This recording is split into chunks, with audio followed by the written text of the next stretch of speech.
Hello, everybody. Hello, everyone. Sorry, and welcome to another exciting edition of the ESQ Practical Lawyers Academy free webinar series. We are glad you could join us here today. My name is Chidima Agu, and I'm a Research and Development Associate at ESQ Trainings Limited. Hope you all are having a nice time with the weather today. So, at ESQ Trainings Limited, our mission is to expand the frontiers of continuous professional learning with courses and training across various areas of practice. We have tagged this webinar series to launch our webinar series, as they are slated to hold at 1 p.m. during lunch breaks. They'll hold 3 times every week, Mondays, Wednesdays, and Fridays. However, in order to accommodate our Muslim participants, would hold Friday webinars by 11 a.m. and after every session, we would provide the resources available to everyone and to those who are interested. So you can now watch our webinars, the past and the ones we are to hold in the future, on our YouTube at my ESQ Legal. And when you are done watching, please kindly subscribe to our YouTube channel. Thank you so much. So on today's topic, we'll be discussing ethics in government contracting, and our panels would discuss on this particular topic extensively. On our panel, we have firstly we have Ms. Kumbi Sijuade Perez. She's a principal partner, Sijuade Awopetu and Associates Nigeria. Thank you, Ma, for joining us today. I don't know if you can hear me properly or you're on, but thank you for joining us today regardless. Secondly, we have Mr. Wogu David. He's a principal partner at Shield and Buckler Associates. He will join us shortly if he is yet to. So we also have Mr. Okezi Oka Ave. He's the company secretary and general counsel at QSL Gas and Power Limited, Nigeria. We are happy that you could join us here today. So 2 of our participants have raised their hands. So while we wait for our panel to join us, because Mr. David would be the first person to speak, like I said, and Mrs. Kumbi would speak secondly, and then Mr. Okezi. Okay, so yes, so Mr. David, thank you for joining us today. Good morning, a very good morning to you. And a pleasant morning to everybody who has tuned in and to my fellow panelists. I'm glad to be here this morning. So, Mr. David, Mr. Okezi suggested that you would be the first to speak, and then Mrs. Kumbi, she's trying to join now, but her network is quite unstable. So she would speak after, when you're done your presentation, and then Mr. Okezi will be the last person to speak on the panel today. So I've done the introduction and the speakers that will be speaking today. So I think we would let you start and make your presentation first, and then when you're done, Ms. Kumbi would take over. Very well, very well. Thank you so much. I'm kind of re-echoing, I don't know. Okay, the theme of today's session is ethics in government contracting, and we are meant to run through, to begin it, I'm going to run through the understanding of the legal framework of government contracts, the ethics, the common ethics and compliance as much as I can, so as to allow my other colleagues who are also vast with this topic to continue. So firstly, we all know what contracts is. Contracts are promises or sets of promises made by 2 parties which are recognizable in law and recognizable and enforceable in law. And for the particular purpose of this, our session, that being said, is that a myriad of businesses in Nigeria and across the world for a myriad of businesses in Nigeria and across the world, landing contracts has been a much welcome and palatable source of income. So landing government contracts is usually a palatable source of income for individuals, companies, and investors. But the key issue is always compliance. Compliance and competence for me. Compliance and competence.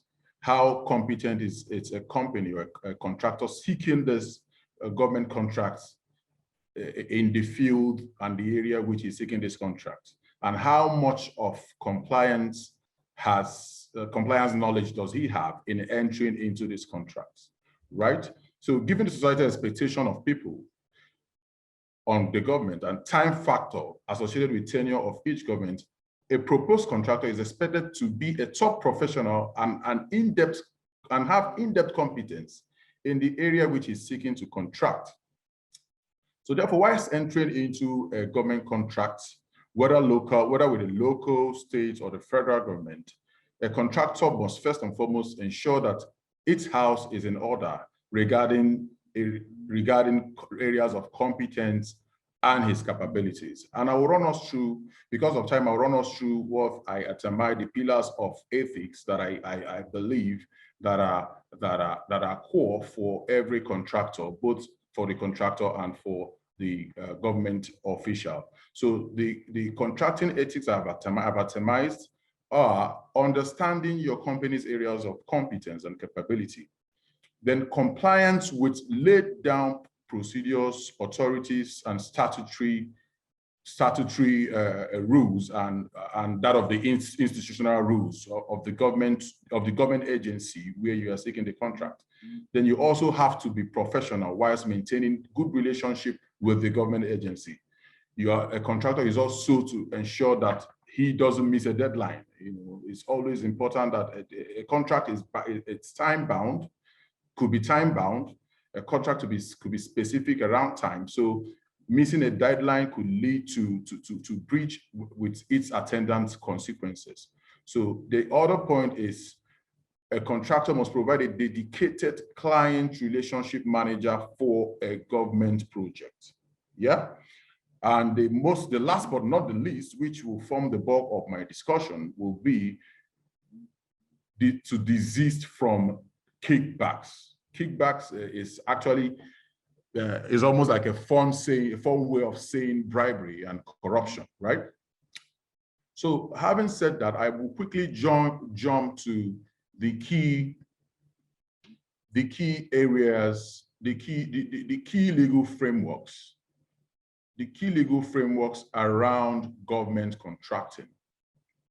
I think the Nigerian legal system has been very exhaustive about its position on government contracting from inception to breach and punishments thereof, right?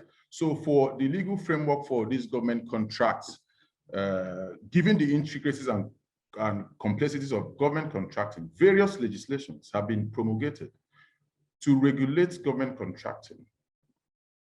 The key amongst these regulations are as follows, and they are one. Are you with me? Hello, are we all together? Please, I think I'm running too fast. Am I running too fast? No, you're not. Oh, very well, very well, very well. So the key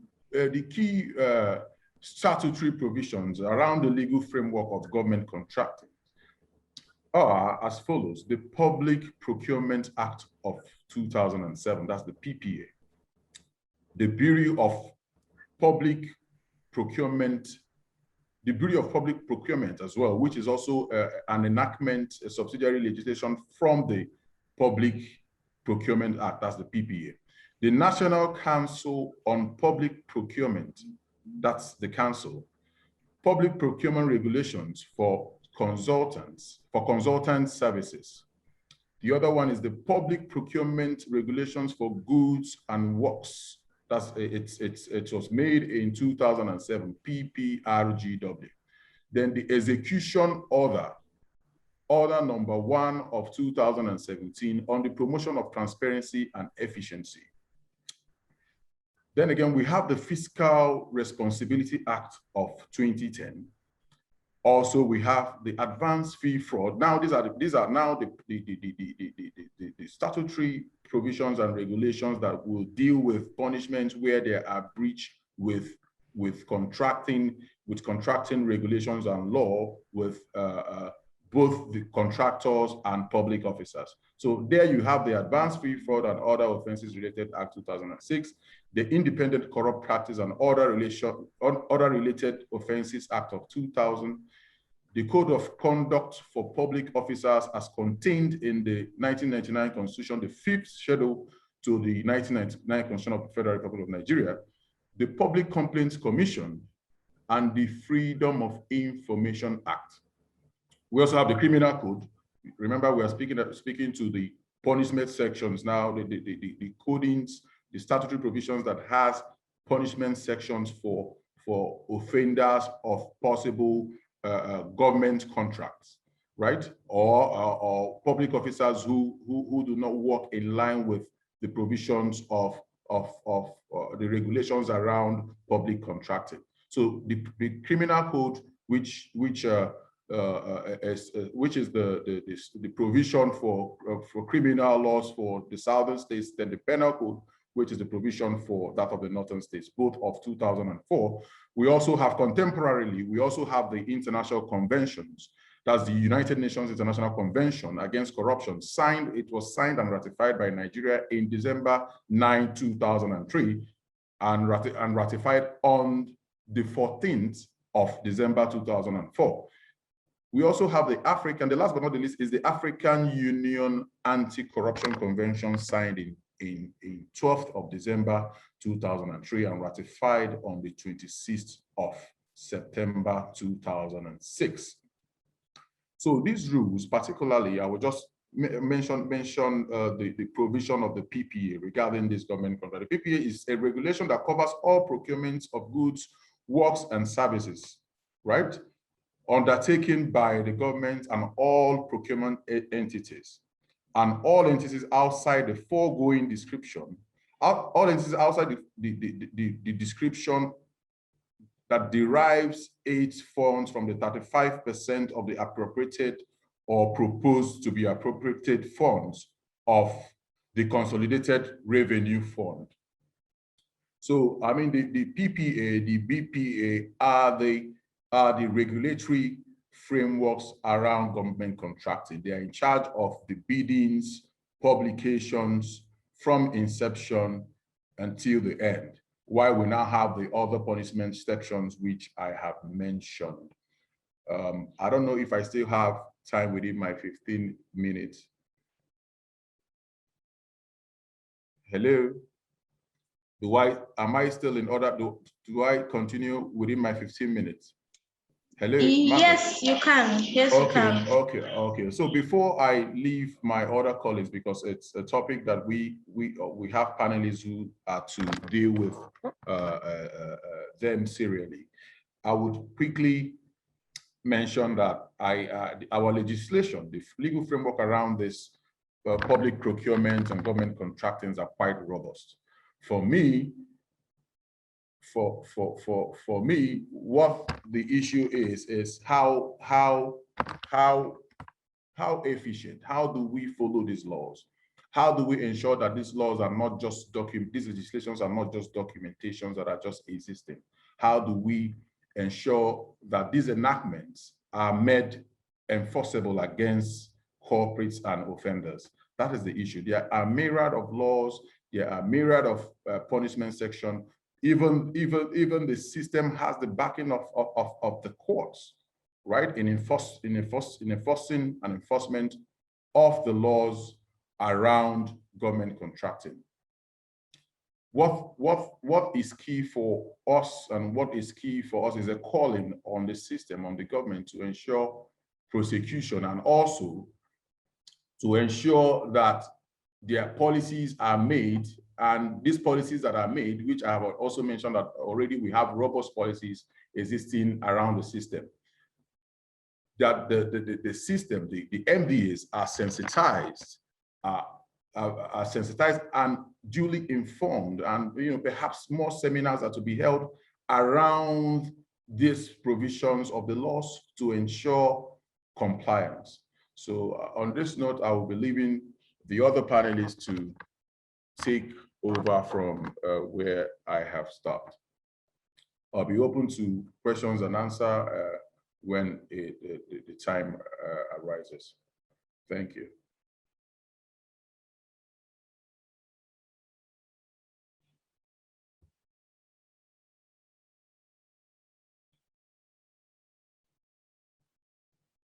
Okay, thank you, Mr. David. Are you Mr. Okezi? Okay, sorry, not Mr. Okezi. Mr. Okezi said he was going to speak last. So, Mrs. Kumbi, I think you have to make your presentation now.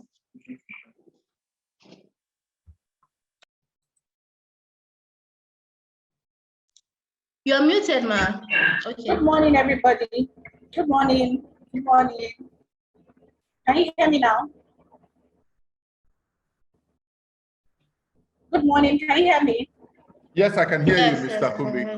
Okay. Thank you very much. I count it a privilege to be invited today to speak on the topic ethics in government contracts.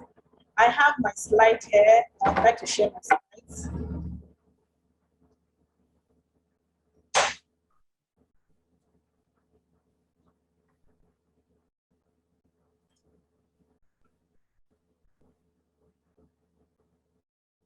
One second, please.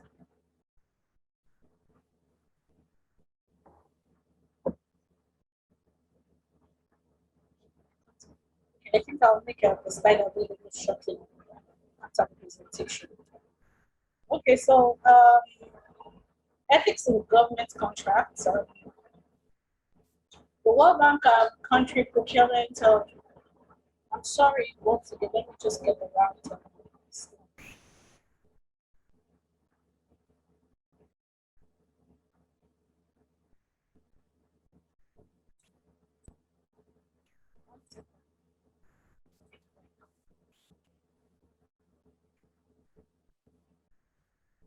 Okay.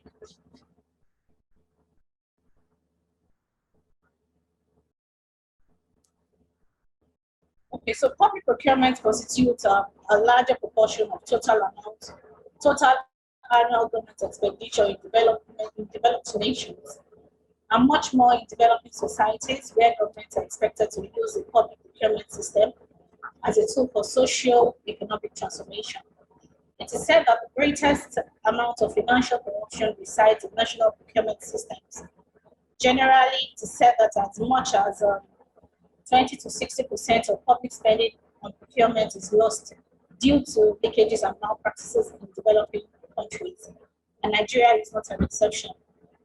In Nigeria, in spite of the huge government budget over the years for the provision of goods, work, services, and services, there has been a discernibly wide expectation gap. The World Bank procurement assessment survey that was conducted sometime in 1999 actually reveals that out of every 1 naira that is being spent by the Nigerian, every 1 naira goes into underhand practices.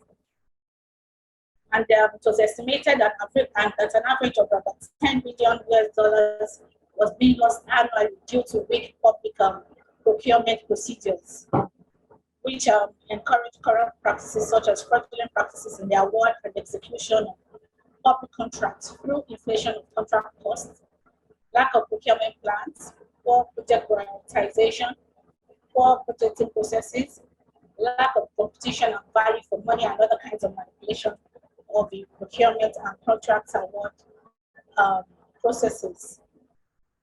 So as a result, the Budget Monitoring and Price Intelligence Unit was established sometime in 2001 as a unit under the presidency to look into the issue of deficit in the government expenditure. So prior to that, what was happening was that we did not really have standardized procurement procedure. procurement guidelines, we didn't have a particular law. What we had was that different MTAs, different parastatals had their own individual procurement laws, which allowed for corruption, and most of them were not in line with international best practices. So it was important for Nigeria, and especially because of the pressure that was being put on the country and other developing countries by international bodies like the IMF and the World Bank. The pressure was that they had to do and we had to reform our procurement process, because that was where leakages were coming from. Those were the things that were funding and corruption. So as a result of the BMPIU, which was called due process, that was actually established to address the issue, but there was a limit to what the BMPIU could do, because they actually lacked the requisite framework to work as effectively as it should. So sometime in 2003, the BPP bill was sponsored, and eventually in 2007, it was actually enacted into law. And since that, it is the BPP Act that has actually been governing procurement in Nigeria. So today I'll be talking about ethics in government procurement, the legal framework for public procurement in Nigeria, issues of ethics emanating therefrom, ethical violations of procurement of offences, investigation of offences, prosecution and punishment. So if you talk about ethics generally are the accepted moral standards of doing things within an organizational setting. And then procurement, on the other hand, has to do, especially government procurement, has to do with the modality with which government purchases services, goods, and works with contractors, suppliers, and consultants alike, whether at the national, international, or the local level. Public procurement, which is also government contracting, is actually a key determinant of the overall development condition of any country. If you want to know if a country is doing well, you have to look at the procurement laws. Most developing countries don't have good procurement laws. So what happens is that if an X amount is attributed to expenditure to whatever project, they find out that what is going to be released eventually for the execution of the project is minimal, and often at times it's not enough you want to execute the project. So you find out that it impacts negatively on the economy of such country, like ours, like our situation in Nigeria. We have abandoned, say prior to the administration of President Buhari, we had a lot of abandoned projects everywhere. The citizens are frustrated. So it's been difficult for individuals that are not even civil servants to make ends meet. Even civil servants, it's difficult because whatever salary you are earning, you use it to pay for utilities that government should pay for ordinarily. So government procurement is so important, it's so pivotal to the success of any economy. And then if we're talking about ethics in government contract, it's difficult for one more to actually make a recourse to the Public Procurement Act 2007, like I said. If you look at that 2007 Act, it is actually, in my own opinion, and the case it just said, it's a very detailed and robust act. States precisely at what the government or procuring entities and contractors does, what they should do per time. It talks about, it states precisely what should be done at every stage of procurement, from advertisement for tenders to selection of preferred bidder to execution of contract. And you find out that if you look at the sections, the various sections, you find out that some of these ethical principles, there are lots of ethical principles that run across the Public Procurement Act. But most particularly, if you look at the objectives of the Act, it says that the Act, through the BPE, it's to harmonize existing policies on procurement, ensure probity, accountability, and transparency, establish pricing standards and benchmarks, ensure the application of fair, competitive, transparent marketing standards and practices for all procurement and disposal of public assets and services. And then, without wasting too much of our time, what I'm just saying in essence is that certain ethical issues run across the BPP Act, and those are the things I want us to look into, because those are issues, those are ethical issues that we evaluated from time to time, despite the robust nature of the Act. Well, I mentioned here that some of the ethical principles that we'll be looking at are honesty, probity, accountability, integrity, impartiality and fairness, transparency, efficiency, reliability, loyalty and respect for rules and regulations, confidentiality, avoidance of appearance of impropriety, due diligence. I wouldn't say this is exhaustive anyway, but those are some of the ethical issues that I could get from the BPP Act. Then I also made reference to some of some sections there. So section 757.2 of the BPP Act, it says that all conduct of all persons involved with public procurement, whether as official of the bureau, the procuring entity, supplier, contractor, or service provider, shall at all times govern the principles of honesty, accountability, transparency, fairness, and equity. The same goes for 57, section 57 and 8, which also encourages all public officers involved in public procurement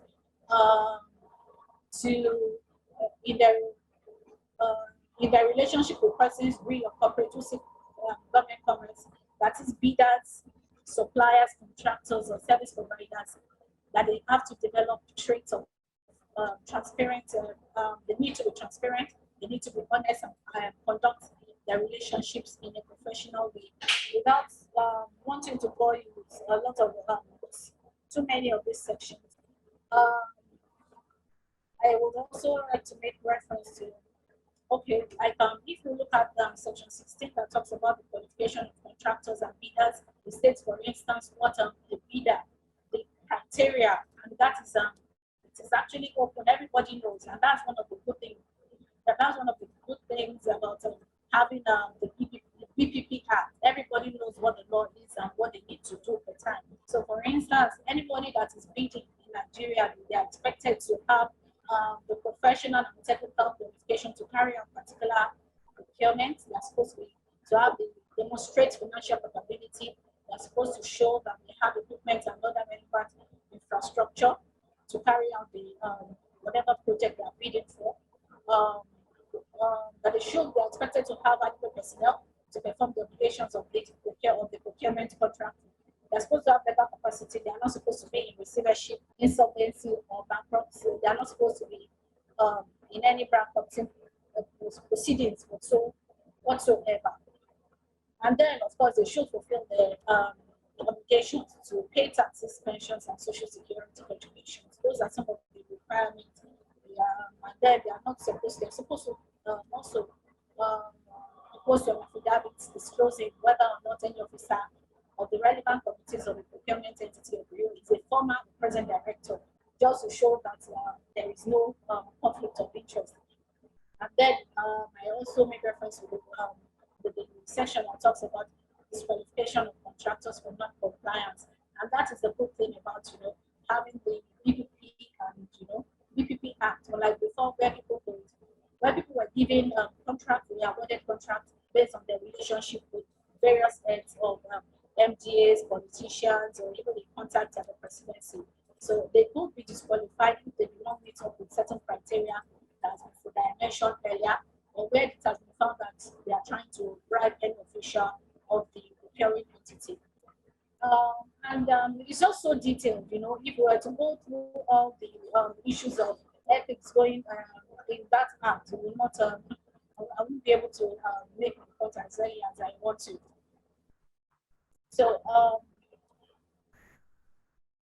I would want to go through, move to ethical violations in government contracting. I think that is relevant at this point, because we talk about the various ethical issues that are promoted by the Act. We also need to talk about the ethical violations in government contract.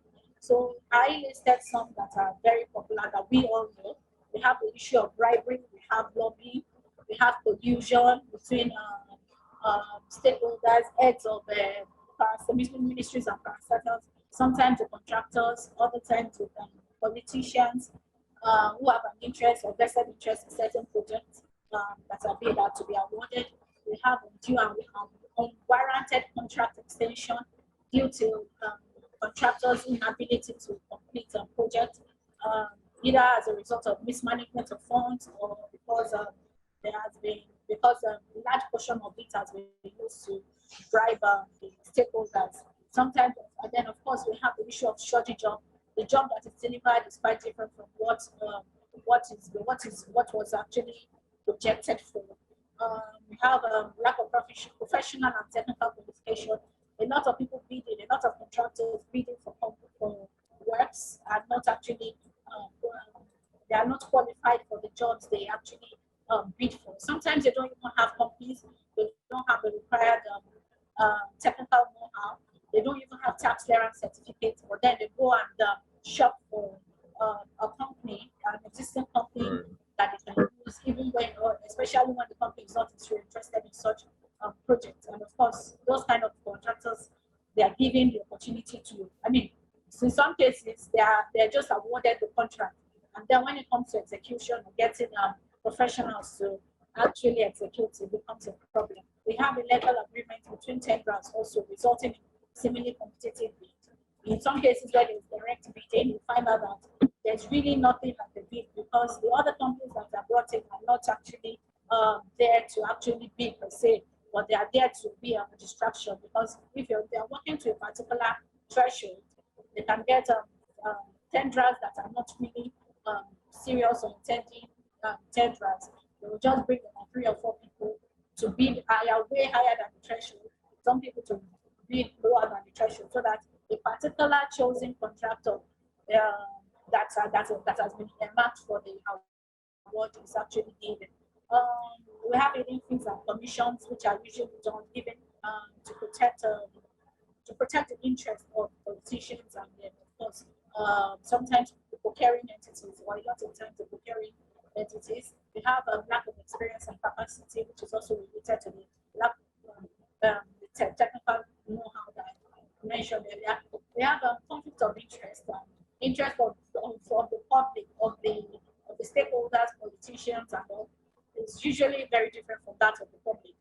So if the X amount has been awarded to a particular contract, you find out that the people sponsoring the contract themselves are not actually interested in the act execution. They're interested in what quota that comes into the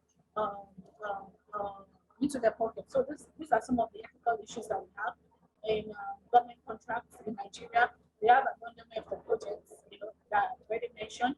We have undue regulation waiver due to bribery, and of course, we have rigging. So those are the ones that I highlighted. But again, the DPPA also mentioned did not leave all these some of these issues as mere ethical issues. Well, actually, the PPP Act, excuse me, the PPP Act actually criminalized some of these offenses. If you look at Section 58.4, it talks about collusion. Collusion says that entering or attempting to enter into a collusive agreement without whether enforceable or not with a supplier, contractor, or consultant where the prices quoted in their respective tenders, proposals, or quotations are or would be higher than what would have been the case as there not be collusion between the persons concerned. This is a criminal offense, but you find out that it is the norm in procurement generally now. Every somebody is colluding with the other person, otherwise they believe that they are not going to get the contract. And it's almost as if that's just the way it is done. But under the act, it is an offense, and I believe that a lot of people should avert their minds to that. Conducting or attempting to conduct procurement fraud by means of fraudulent and corrupt acts, unlawful influence, and this has to do with bribery. And then again, directly or indirectly, or attempting to influence in any manner the procurement process to obtain an unfair advantage in the award of a procurement contract. That is also a criminal offense. Splitting of tenders to enable the evasion of monetary thresholds. So where some entities are doing direct bidding, and the threshold is probably like maybe the threshold is 10 million, and then they need to award a project of 25 million, which you don't have the leeway or the permission to actually award. If it's be above the threshold of that particular ministry, we find out that we want to split it into different tenders, just to make sure that it's within the monetary thresholds. This is also a procurement offense. Bid rigging is a procurement offense. Altering any procurement document with intent to influence the outcome of the tender proceeding is also an offense under the Act. There are punishments for violation of the BPP Act.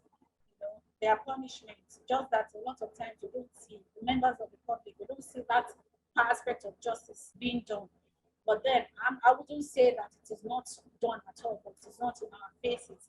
So Section 58.1 says that any natural person that is found guilty of an offense under the Act is going to be liable to a term of 5 years, nothing less than 5 calendar years, but not exceeding 10 calendar years, without an option of fine.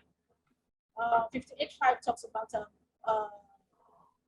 if the person, an officer of the bureau or a procuring entity, that is any civil servant, if any civil servant is found colluding or involved in any malpractices or any ethical issues, any ethical issue in procurement process, they can be guilty. If found guilty, will be sentenced to a term of imprisonment not less than 5 calendar years, in addition to summary dismissal from government service. Then, of course, if it's a company that contravenes, the punishment is also a debarment from all public procurement for nothing less than 5 calendar years. That means such companies will not be able to bid for any public work, so any public contracts for a period of 5 years, and then it's going to pay, the company is going to need to pay a fine of 25% of the value of the procurement issue. Where the legal person, that means the company, is convicted, all the directors too are supposed to be convicted alongside, at least to a period of 3 years, nothing less than 3 years, but not exceeding 5 calendar years. So that's a provision of the Act on punishment of offenders. So when you look at the BPP Act, and then it's not as if these violations of these ethical violations that we have in procurement, it's not as if they are not actionable. Like I said, the problem is it's not that we don't have good law. As far as I'm concerned, I think this law is good, but probably the government or the relevant stakeholders actually lack the real power to enforce it as they should. Where anybody is found guilty, they have the right for the Act says that it is the federal high court that show down jurisdiction, and the prosecution should be in the name of the Federal Republic of Nigeria by the Attorney General of the Federation. It is the Federal Attorney General of the Federation that can actually prosecute or that can delegate someone to prosecute persons on behalf of the government. So that is basically the provision or the situation, the legal framework I am affecting or governing procurement in Nigeria, as well as the issue of ethics and ethics violation. Here, well, it's as if we have highlighted problems, we have all highlighted problems, and I've also said that, well, we have good laws, but then BPP has been able to save Nigeria a lot of money, because, like I said, before the Act was passed into law, Nigeria was losing about 10 billion annually, according to the World Bank statistics. The BPP, from the records, I think between 2013, from 2007 to 2013 fiscal year, they said they were able to save about 520 billion naira. Well, that is a lot better from where they are coming from, but it's not. That is not what we are looking at, because we still know the high level of corruption we have in our country. So I would say that the solution we have, if there is any solution at all, is that our leaders must have the power to fight corruption. Because if these issues of malpractices are coming from up there, it's difficult for anybody to actually do anything. Where you have National Assembly members performing oversight functions of some ministries, having interest in projects that are being awarded there, then it's difficult for anybody to go after them per se. I know that the BPP has whistleblower policy, and I just saw that it is. I think it's better if it can be strengthened, and then people within the organization can always blow whistle against any malpractice or violation of procurement that may be going on. I believe also that the BPP and procuring entities should also be fair and unbiased in the process of selecting the lowest responsive bid in line with the prior approved threshold. I'm also suggesting that the BPP and procuring entities should act independently and not down to the needs and purposes of politicians performing oversight functions over the MDAs. They should also properly train the officers on the ethics of procurement and the need for them to embrace and imbibe the tenets of the code of conduct. Offenders of that must be promptly prosecuted and or dismissed from service so as to act as a deterrent to others. And then aggrieved contractors must also seek an administrative review that is provided for by the BPP. They should take steps and not be discouraged, and do not take their loss as finality. If there's injustice that is being done in the process of procurement, they should petition. They should make their complaints known to the procuring entity as well as BPP and seek justice. This is the only way we can make BPP and the procuring entities accountable to the law. So that's my contribution. That's my contribution in this discussion for this meeting. Thank you very much.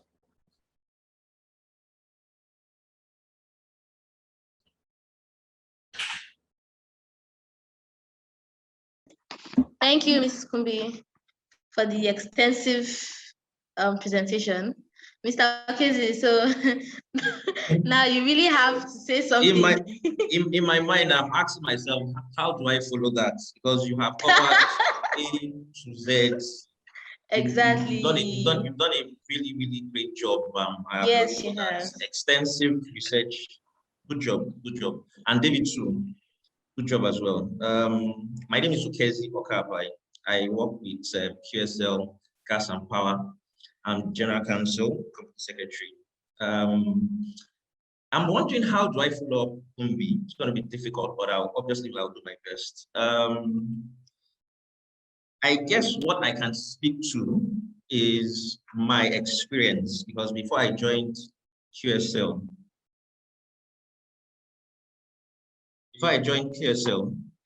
can you hear me well?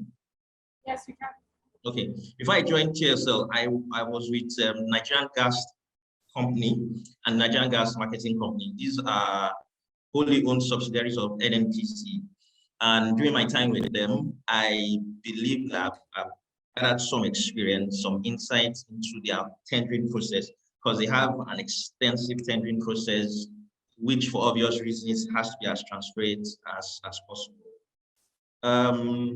Before I proceed, let me just, because I have some slides, I've been trying to see how I can share, but I'm having network issues as well. Okay, don't let me run over what Kumbi has said. Let me just jump straight into what I want to say. So I have a case study, which is basically, can you hear me well? Yes, we can. Okay, I have a case study, which is the NGC tendering process. First step is understanding what you are contracting for, why you need your contractors on board to carry out particular works for you. NGC, just to provide some clarity, is the entity under NNPC that has the trunk lines that move gas in Nigeria. The major trunk lines, they own them. There's OP3, and also there's the ELPS. They own those lines. So obviously they are used every day. There's wear and tear on the lines. Every once in a while you have to fix. And for you to fix, you have to get in your contractors to come in and to carry out those works for you. So the process is, so the question is, how do you bring them on board? First step is, there is a committee, but there's a board called the Management Tender Board in NGC, MTB for short. And this board, they are responsible for everything that has to do with receiving tenders, evaluating the tenders, approving the tenders, and directing the legal office to issue out contracts. The MTB is made up of chairman, who is the MD of NGC. Each general manager is also a member of MTB. Then there's the company secretary. On MTB, the supply chain manager is the custodian of everything that has to do with the tendering process. So it's the supply chain manager that will advise the board on every public procurement policies that they must follow, that the contractor must abide by in whatever criteria they have. When you have your tenders, when they come in on board, the user department, which is more or less the department in NGC that actually needs the work that should be done, seek MTB's approval for a contracting strategy. So the contracting strategy is, you could say, okay, we would do an open bid or something closed. Open bid is, the training is open to everyone, and the closed bid is more or less you are handpicking contractors that have worked for NGC, that over the years have shown their competence, over the years they have shown their expertise. So you will shortlist from that list, and most times you have that short, that small bid window when the works are absolutely urgent. So you have to fix part of your pipelines, or you have some other works to carry out as quickly as possible. You don't really have time for a long tender process. So you more or less shortlist contractors that you have worked with and you can verify their competence. So once MTB approves that contracting strategy, the user department will then throw out the bids to contractors that they have. They are contacting the contractors, or they can put it on a public platform for contractors to come in and bid. When contractors come in to bid, the user department has to go back to the tender board to tell them that these are the contractors that have bidded. We have carried out evaluation of their bids. There are different criteria for evaluating such bids. They are looking at their technical competence. They are looking at community engagement, because most of the pipelines that NGC has are very much within the Niger Delta region. So you have to look out you have to look after the community. You have to maintain good community relationships with them. So you're looking at contractors who over the years have shown good community management in your criteria as well. You're also looking at their corporate structure. You're looking at their taxes. You're looking at their finances. You are trying to ensure that whatever quotes we provide, whatever bills they have given, matches your in-house estimates. And even looking at the in-house estimates, the user department, they are very, very much aware of the fact that whatever quote has been provided by such a contractor must be within a bandwidth that has been set by NNPC. So typically, it should not overshoot your in-house estimate by, let's say, more than 10%, 50%. Once in a while, NNPC would advise the management tender board to adjust whatever bandwidth or parameters they have for coming up with in-house estimates, and whatever margins can be given to contractors coming to bid. For example, NGC wants to fix a part of their pipeline. From their in-house estimate, it costs, let's say, 50 million naira to carry out these works. The contractor comes and is bidding 55 million naira. Most likely, he's within whatever bandwidth he provided. And it's also good for contractors not to underbid, because when you underbid, you are more or less showing your incompetence. You're more or less showing that you haven't carried out proper market research. As I said, you have a job of 50 million, which is more or less the in-house estimate. I'm a contractor, I come and I'm bidding 30 million. I would expect any serious tender board to throw out your bid, because it shows that you haven't done your market research. If you have done your market research, you will know that you should be looking at the range of, let's say, 45 million, 50 million, 55 million. If you are coming with 30 million bid, it shows that you haven't really done your market research. You can't say that because you want to win a particular bid, you undershoot yourself, because if they give you that contract, you then come back to meet NGC asking for a price variation. And most agreements that NGC has, they do not allow price variation. So right from the get-go, you have landed on the price. So in addition to some of the things that the committee would evaluate is your HSC plans. They are trying to see what plans the contractor has when it comes to its protecting the environment and maintaining the integrity of the environment. So these are some of the things that they will look at. Once the committee they are done with their evaluation, most times they score them, there will be a scorecard to determine who is first, who is second, who is third, who is fourth. They will present the scorecards. There would most times be a cutoff mark. Typically in NGC, cutoff mark is about 60%. So anybody who scores above 60% sails through the evaluation process. And typically in projects like this, in processes like this, you start with your technical evaluation before you then jump to the commercial evaluation. So you need to be sure that you actually have the technical competence to carry out the works. And once you have done that, you then look, okay, how much have you actually, how much do you think you can carry out this works for? And then there's more or less price negotiation on that with the contractors. So once you have that technical bid, give your recommendations to the tender board, they look at it.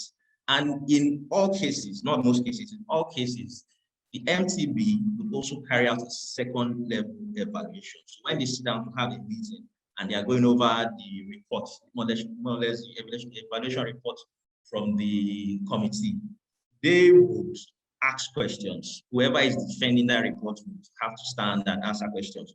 Why have you chosen these guys? Why do you think this guy is competent enough? And they will defend. Most times, their criteria have already been set, so it's easy to defend such a report. So once there is that conviction that yes, these contractors, let's say they are fine number, they can actually carry out the works, then they would sign off on it, and then they move on to commercial bids. So they open their commercial bids, they look at them, and that's when you narrow it down. Who is giving us the best price? Whose price is most reasonable? Who is competent, can do the work, and also has a very good price, has put a good price. So once you have all of that sorted out, typically you arrive at your preferred bidder. So so you sign off on it, the MTB board will sign off on it that this is our preferred bidder for this. However, there's a final stage before they even issue a letter of award to the contractor. They would have to seek the GMD approval.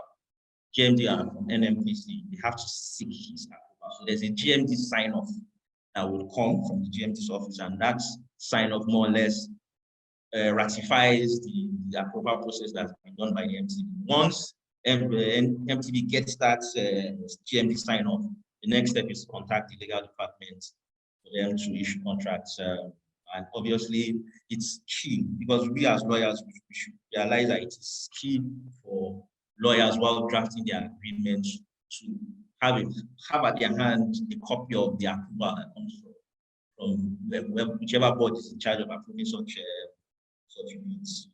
Because your contract must align with whatever has been approved. You can't put certain clauses that basically have no business being there. They were not put in the approval documents.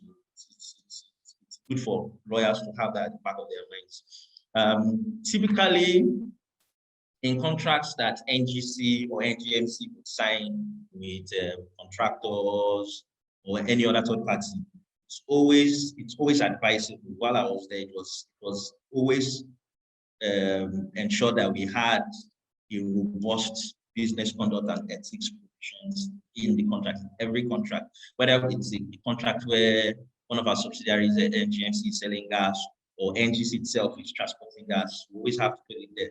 We need that comfort, we need that assurance that we have abided by all compliance laws, statutory regulations that have to do with anything that has to do with anti-bribery, anti-robbery, unethical conduct in Nigeria.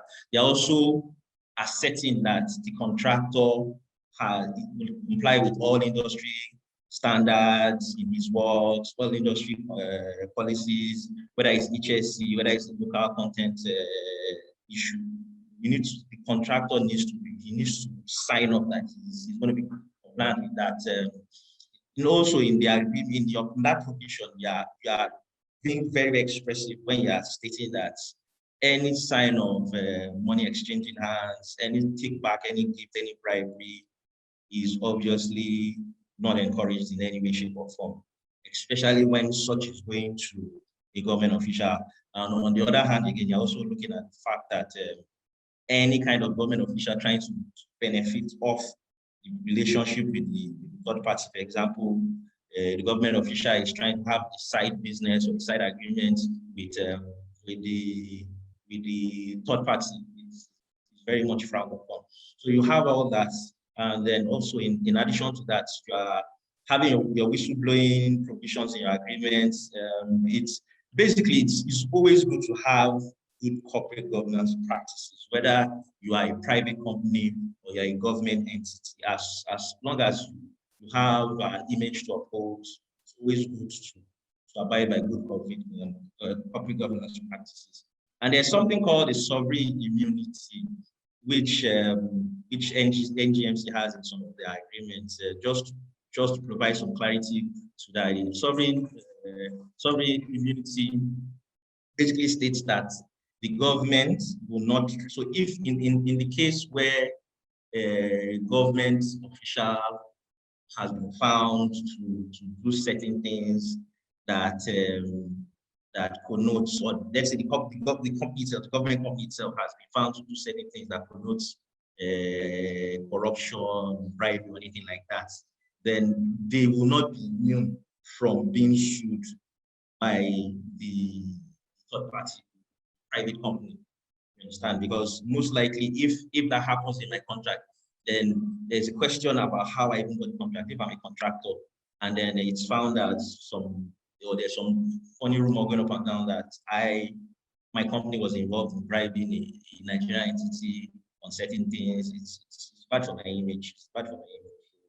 I want a scenario where I can sue to protect my image, and the government company will not say, "We are government company, we are government you can't sue or sue." It's advisable. It's advisable. So most of what I've spoken about now, it's what I'm practicing as of today, because as I said, I'm now the TSL, that's marketing and distribution. And we have some relationships with NGC, some relationships with NGMC, and the contracts are still the same. I know that the process is still very, very much the same. I would use this platform to say NGC and NGMC, because I know that we are very, very compliant when it comes to having good ethics in their contracting with third parties, be it vendors, contractors, or even customers that need their services. I hope I've been able to provide some kind of contribution. Once again, thank you for this opportunity. Thank you, Mr. Okezi. Thank you. You did very well. Thank you so much. So there's some questions. I think 3 questions for our 3 panelists. So firstly, we have one for Mr. David. So the person says, if there is a breach on the side of the government, the next option is to bring an action against the government in court. But we know how slow the administration of justice is in Nigeria. So how can the company be protected in respect to all the resources wasted? Well, most of the time, thank you very much, first of all, for that question. Most of the time, people, litigants sit at home and they just say that this system is not working. We have created that culture of not believing in the system. I'm a practicing lawyer. There are some judges who are very, very, very active, who hear matters very expeditiously. I believe Okezi and Kumbi will attest to that, in fairness to those kind of judges. So we have to remove that mentality first. We have to emancipate ourselves from the mentality of presuming that the court systems are not fast and will not aid such a situation. Well, unfortunately, the Johnson strike does not support this, but while the going is on, because some courts are doing their best. Some courts are doing their best. So prosecuting is always an option. The counsel whom you will engage is also a very big factor. How he will track his matter, how he will follow up the matter diligently. It's a cause for concern of the litigant. So getting the right counsel who is diligent, prudent to prosecute the matter diligently, is a key factor for a litigant. Then, like OKZ has mentioned extensively on contracts, how you draft your contract will also help shape some of these clauses and breaches that may lead to litigation. So that is my suggestion. So the courtroom, it's an open place for you, and the court system of Nigeria is not as bad as it's painted. Thank you. Thank you, Mr. David. Second one goes to the Company Secretary and General Counsel in the House, Mr. Okizi. Okay, so it says government contracting in Nigeria is a big deal and can be very beneficial to a company. But what happens when there is a conflict of interest in execution of the government contract and the company's interest? Should the contract be rejected, or can there be a remedy to this? Well, if there's a conflict of interest, it's always best to err on the side of caution and let go of that that kind of transaction. When you say conflict of interest, are you saying they're interested parties? So a government official has some kind of relationship with the company. If first and foremost, that's a big no-no. In certain government organizations, in certain government entities, if not all of them, they have code of conduct. And one of the things it states clearly is that government officials, government staff are not supposed to have interest in other companies, in companies that are more or less competing with that government entity. So it's a big no-no. If there's any kind of conflict of interest, my advice is not to even go on about it, because there are times when you would even try and continue with that kind of relationship with the company, with the government company, and the government company can actually blacklist that that company from bidding on any kind of work. It has happened in NGC a couple of years ago. A company was trying to take advantage of something, and NGC obviously had to maintain their standard, and they had to blacklist such a company. We had to do with conflict of interest around that. I hope that answers the question. Okay, thank you, Mr. Okezi. Mr. David, do you have something to say? Yes, please. I have something to add to that question that was put across to me. Okay. The arbitration clause would also be of help to a prospective litigant. The arbitration clause. There are clauses which can take matters not to court, but to settle these matters outside the court without going through the court system, which are these systems are known to be quicker. Yeah. So your arbitration clause should be, you have to put arbitration clause in that contract agreement with the government. That will help you in cases where you believe that the court may not give you justice as quick as you would like. You can explore alternative dispute resolutions and the provisions of arbitration clauses, which are known to be quicker, faster, and more expedient for contracts such as that with government. That is what I wanted to add. Sorry.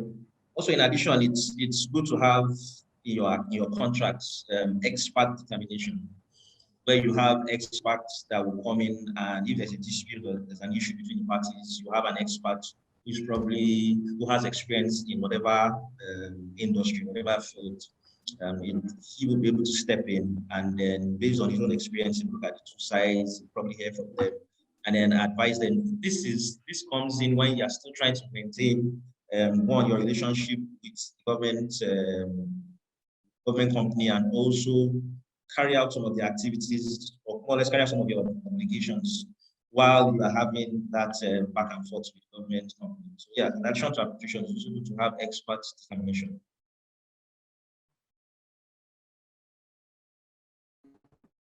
Okay, thank you.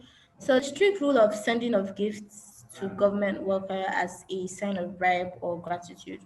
So what happens if there is a personal relationship between the person awarding the contract and the individual getting the contract? Okay. First up at that question, it's important to establish that that gift or that that relationship does not in any way influence the decision that will be made by the government official in your favor. My brother could be in CBN, my company might want to do one of the things with CBN, I might then bid for that. My brother, who is probably in an evaluation committee, has to show that our relationship has not affected his decision making in evaluating my bid pack. So for me, that's key.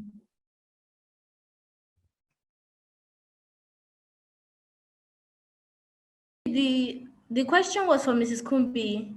Oh, sorry.